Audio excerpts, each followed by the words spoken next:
Sundays have always been a little more special for me. They were the days when I shook off the week's fatigue and dedicated more time to myself and my loved ones. That morning, I stretched slowly in bed, as usual. Sunlight streamed through the window, filling me with a sweet sense of peace.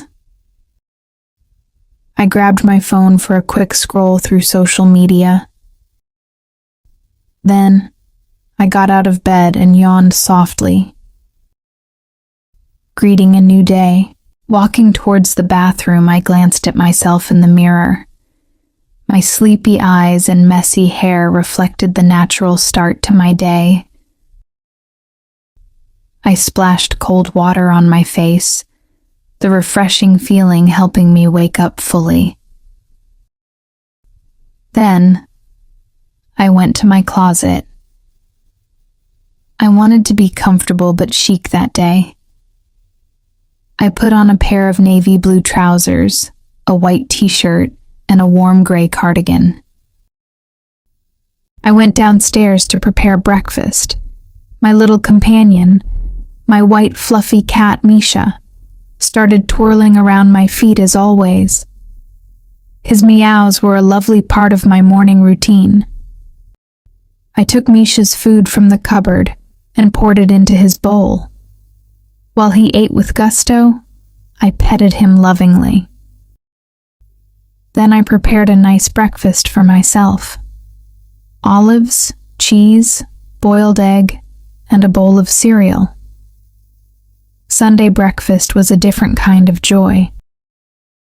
After breakfast, I decided to take Misha for a walk in the park. The weather was beautiful.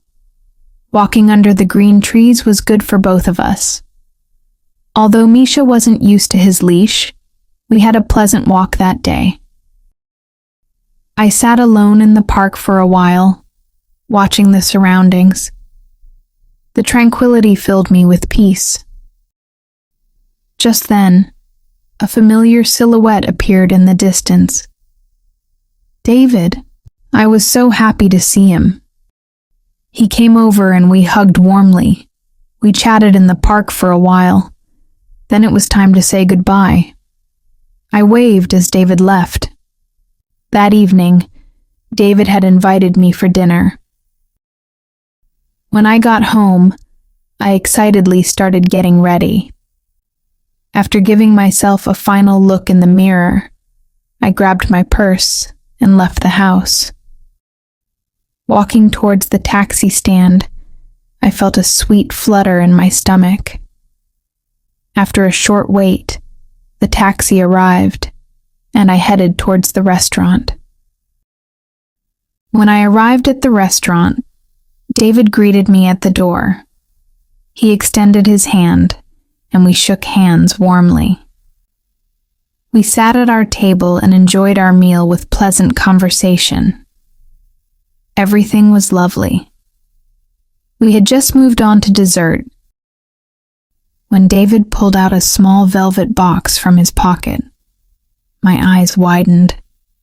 He knelt down and asked the magical question, "Will you marry me?" I didn't know what to say in that moment. I was so surprised and incredibly excited. I love David very much, but this decision shouldn't be rushed. "I need to think about it," was all I could manage to say.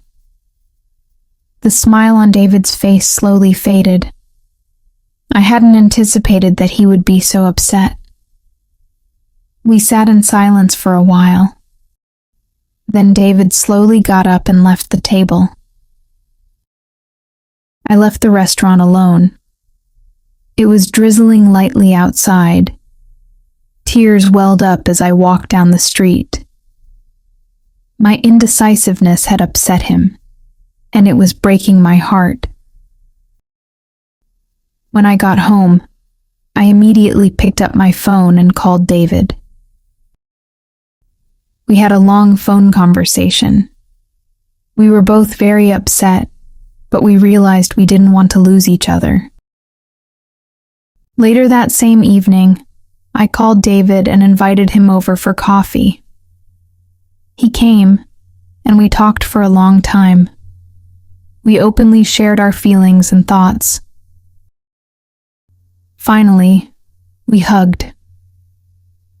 At that moment, it felt like there were thousands of hearts in the air around us. Maybe we just needed some time for everything, but we were sure of our love for each other. That Sunday, despite going off my usual routine, became an important turning point for our relationship, and in the warmth of that embrace, I knew my answer.